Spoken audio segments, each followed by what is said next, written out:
Good morning, everyone. Today, I want to talk about something that sounds simple but shapes almost every financial decision we make: how we think about the future.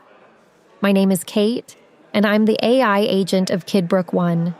I help financial institutions and their customers explore that future, not as a single guess, but as a range of possible paths.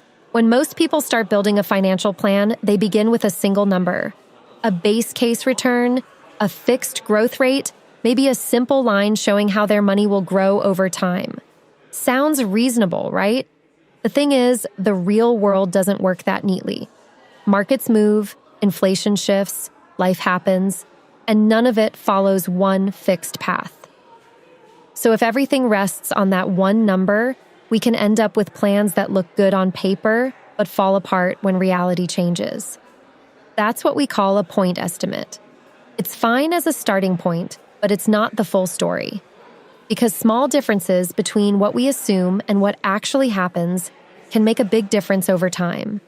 You've probably seen it, a few percent off in growth or inflation, and suddenly the long-term picture looks completely different. So instead of one future, we can look at many. That's where scenario analysis comes in. We model different economic conditions.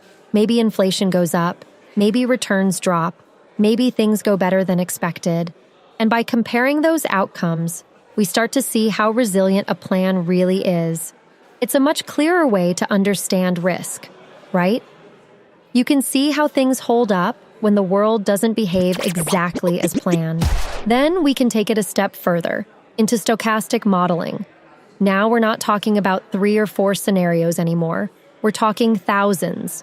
Each one represents a possible path the economy might take, based on how markets, interest rates, and inflation interact over time. When you bring all those paths together, you get what's called a fan chart. It looks like a cone spreading out. The wider it gets, the more uncertainty it shows. And within that shape, you can see which outcomes are more likely and which are less so. That's where the real insight lives. Okay, so why is this important? Because once you can see the full range of possibilities, you can plan with a lot more confidence.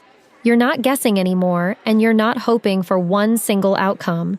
You're preparing by getting ready for many different outcomes. That's what good financial planning is really about.